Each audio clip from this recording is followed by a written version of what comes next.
जरूरी है। यह है मैंने न्यूज नेटवर्क और आप देख रहे हैं मैंने न्यूज टीवी। मैं हूं आपके साथ सोनल। तो आइए देखते हैं आज कुछ खास खबर।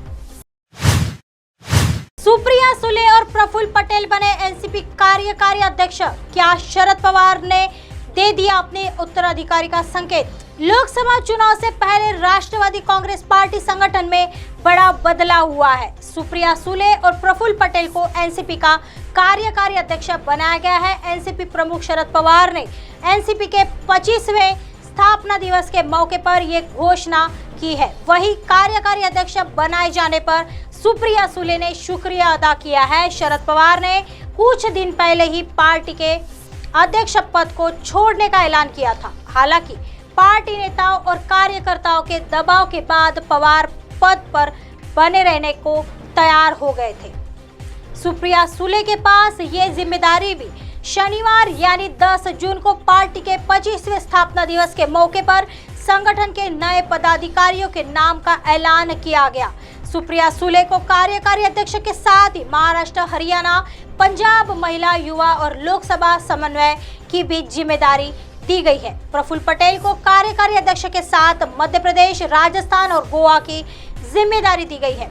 सुनील तटकरे को राष्ट्रीय महासचिव बनाया गया है। इसके साथ ही उनके ऊपर ओडिशा, पश्चिम बंगाल, किसान और अल्पसंख्यक विभाग में पार्टी का काम देखने की जिम्मेदारी दी गई है। शरद पवार ने दिया उत्तराधिकारी का संकेत। सुप्रिया सुले को पार्टी का कार्यकारी अध्यक्ष घोषित कर शरद पवार ने परोक्ष तौर पर सुप्रिया को अपना उत्तराधिकारी बना दिया है। दो कार्यकारी अध्यक्ष बनाकर परिवारवाद को बढ़ावा देने के आरोप से भी शरद पवार बच गए। वहीं प्रफुल्ल पटेल को महाराष्ट्र की जिम्मेदारी न देकर उन्हें महाराष्ट्र से दूर रखने का ही काम किया गया है। शरद पवार के फैसले को पार्टी के बड़े नेता और भतीजे अजित पवार के लिए झटके के तौर पर देखा जा रहा है। अजित पवार खुद को कभी शरद पवार के उत्तराधिकारी के तौर पर देखा जाता था। हालांकि पिछले कुछ समय से दोनों के बीच सब कुछ ठीक नहीं होने के खबरें आ रही थी, लेकिन हर बार अजित पवार ने इससे इनकार किया था। फिलहाल अजित पवार के पास महाराष्ट्र विधानसभा ने नेता प्रतिपक्ष की जिम्मेदारी है। सुप्रिया सुले ने कहा शुक्रिया। कार्यकारी अध्यक्ष बनाए जाने के बाद सुप्रिया सुले ने ट्वीट किया, जिसमें उन्होंने लिखा, माननीय प्रफुल्ल पटेल भाई के साथ कार्यकारी अध्यक्ष की इतनी बड़ी जिम्मेदारी देने के लिए मैं एनसीपी अध्यक्ष शरद पवार साहब और सभी वरिष्ठ नेताओं, पार्टी सहयोगियों, पार्टी कार्यकर्ताओं और एनसीपी के शुभचिंतकों का आभार व्यक्त करती हूँ। आइए बढ़ते हैं अगली खबर की तरफ। अध्यादेश बहाना 2024 पर निशाना एक बार फिर रामलीला मैदान पर केजरीवाल, लेकिन इस बार आसान नहीं रहा। दिल्ली का रामलीला मैदान वो जगह है जिसने 12 साल पहले अरविंद केजरीवाल को आम आदमी का खास चेहरा बना दिया। वो अन्ना आंदोलन का समय था।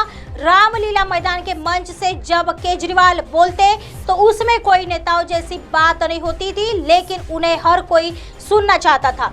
कभी राजनीति में न जाने की बात करने वाले केजरीवाल जब पार्टी बनाकर राजनीति में उतरे तो ऐसी शानदार एंट्री की कि सभी दंग रह गए। अब 12 साल केजरीवाल फिर से उसी रामलीला मैदान पर लौट रहे हैं। आम आदमी पार्टी ने रविवार यानी 11 जून को रामलीला मैदान पर बड़ी रैली बुलाई है। शपथ ग्रहण समारोह को छोड़ दिया जाए तो अन्ना आंदोलन के बाद ये पहला मौका है जब केजरीवाल रामलीला मैदान पर किसी राजनीतिक रैली को संबोधित करने जा रहे हैं।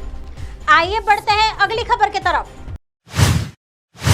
महाराष्ट्र में शिंदे बीजेपी गठबंधन में गांठ, क्या इसलिए नाराज है सीएम के बेटे श्रीकांत?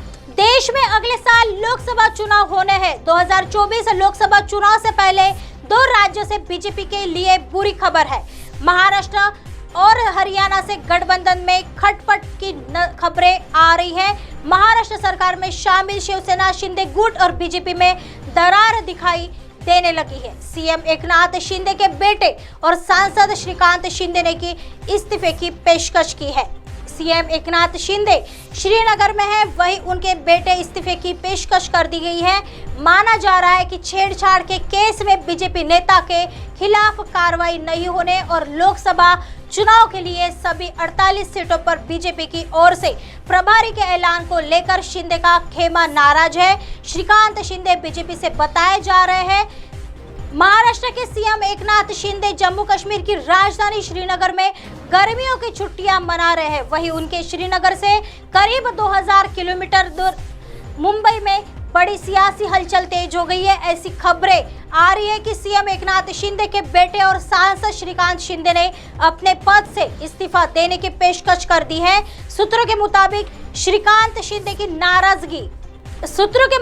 श्रीकांत शिंदे बीजेपी से नाराज बताए जा रहे हैं। श्रीकांत शिंदे की नाराजगी की दो वजह सामने आ रही है।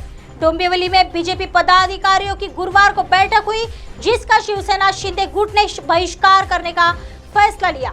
इस फैसले के पीछे की वजह यह है कि कल्याण डोंबिवली इलाके में एक महिला से छेड़छाड़ के मामले में बीजेपी नेता नंदू जोशी पर एफआईआर दर्ज है, लेकिन अभी तक उस नेता पर कोई कार्रवाई नहीं की गई है।